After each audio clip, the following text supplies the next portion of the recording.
How's it going, everybody? Nick Daniels here yet again. We're actually getting chased down by a snowplow at the moment, but we'll get right into the content of today. So this one's going to be a little bit different. It's going to be a little bit more information technology related. So as I said before, I was actually doing a presentation. Now this presentation was to teach my class, or my peers, about some valuable lessons they might need to know in the IT world about smart homes. Okay, so smart homes kind of, and I'm sorry that's really loud, by the way, there's nothing I can do right now. But anyway, like I said, smart homes really relate to something called the Internet of Things. You've probably heard that term once or twice in your life, but if you haven't, you heard it now. And the Internet of Things is basically any device that's hooked up to the internet. And of course, when you have smart homes, they're basically all hooked up to the internet, or they're hooked up to something that is hooked up to the internet. That's kind of how that goes. Now, that being said, there's a lot of vulnerabilities with those devices. So what I did is I actually found a bunch of tools online. Okay, now the first one I'll talk about, and what I'll do is maybe I'll play them over on the screen so you can actually see what I'm talking about. But for obvious reasons, for this tool here, I'm going to block out my own IPs and everything. But there's actually like a scanner you can use for your own home, or your own network per se. Like I said, in this example, of course, I used it for my house. But yeah, like I scanned my own network.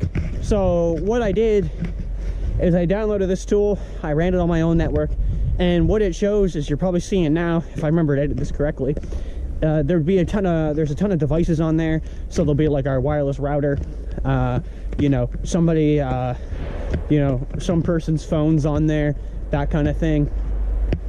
Right, there's just a ton of things on there you can look at and see, and it's kind of scary because there's a lot of general information about that you could see, right, and you would know, right, and that's really scary.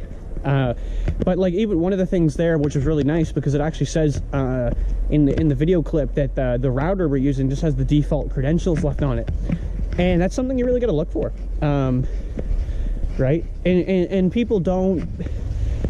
That's the sad thing about it, is people just don't think that. They don't look, they don't change that. If you look online to see how many people actually change the default credentials of a wireless router, or like their router in general, or their modem or whatever, it's low. It is like considerably low, because it's just not like a consumer thing, right? I'm sure it's in the manual somewhere. You know, actually, I'll put money on it, it's in there somewhere. But the fact is nobody's looking for it because they don't know of it. And I'm sure that snowblower is going to be a little bit loud, but that's out of my control. But anyway, but like I said, there's no, yeah, it's just the consumer doesn't know that kind of stuff, so they're not going to look for it. Being an IT guy myself, I don't want to mess with that router because it's not mine. I'm only subletting, so for me to go in and start messing with something that doesn't belong to me, that's not really appropriate. I mean, yes, I'm on the network, right, I am in the wireless, that's great, but at the end of the day, right, that's not my access to do that, or my right to do that, so I stay out of it. But it's a concern, right? It's something you can look at. Now, there was another tool that I thought was really, really cool, and I don't mind putting this information on here because it's completely public information, but the second clip you're going to be seeing now is actually a site you can go on to, and what it does is, actually, there's a site that pairs with it, is you can go to this IOT scanner, and what it's going to do is it's going to check your network and see if anything's actually out to the internet, if it's public to the internet right now, right? So like, if you put you know, something just directly to the internet, like some PC, you know, right to the internet, no firewall, yada yada, it might put it out there, right? And it's going to say, like, this is vulnerable, like this is out on the internet, and anybody can just jump into it, right? As long as they can get your username and password. And like I just said, so many percent, like, it's like fucking, I think they said it was like 75% or something like that of users don't change the default credentials. Like, dude, that's insane. Because you know what happens is, you go into this IoT scanner, right? What it does is it searches a following website, which is the video you're seeing, and it's going to search that website, and it's going to look, okay? And it's going to search the database. And what it does is, when it searches the database, it looks and it sees, are you on there, right? Is one of your devices on there? And if it is, it alerts you. So what that site actually is doing is you'll see it'll give actually the location of the device, so the geographic map, and the actual, like, okay, you know, it's in Canada and it's in Halifax, right? And then it gives you an actual pinpoint location. That's the fucking scary part, because it's physically telling you like it's right here. Other than that, it's gonna, like I said, it's gonna give you what ports are available. So one of them I looked at, it was port 80 was available, which is, if you don't know, is actually normally your web browsing. So it's HTTP. And then of course you have like 443, which would be like HTTPS, which is like when you go to like say CIBC.com, you know, it's secure. That kind of being said, it's a scary fucking thing, man, because that's out there. And what I did is I actually went through and I clicked a couple of them just to see what would happen. So like I said, to access that port. Now, of course, I think you could just run that through command line.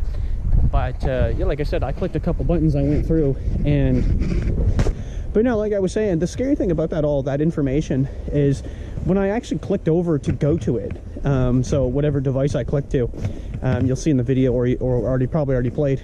No, it was crazy because I actually had the access to it. Like it would actually jump in and it would be like, here's, you know, one of them was like Eastlink, and it would be, you know, like Eastlink, yada, yada, yada router, insert your credentials. And again, if that statistic is true, 75% of people, they ain't changing that. So right off the get-go, I know I can probably just get into the router and do whatever I want. That's scary, man. That is fucking scary. If you guys want, I'm gonna bring more videos like this, more IT related stuff, as I do more research, because it's interesting as hell and I want to look more into it. They even had like smart toys, and actually one of them they showed was a kettle. In this video I was watching, and in the smart kettle, he was able to he was able to get into it through Telnet, okay, which Telnet is old school. He then did exactly what I said. He actually looked up the manual for the device, found that the default credentials were there with 6 zeros. He plugs that in, right, and then when he gets into that, he actually has full access. He ran a command on the smart kettle, which then gave him the Wi-Fi password of the internet, right, of the, like the internet connection it's on. That's fucked. All right, well, thank you so much for watching, everybody.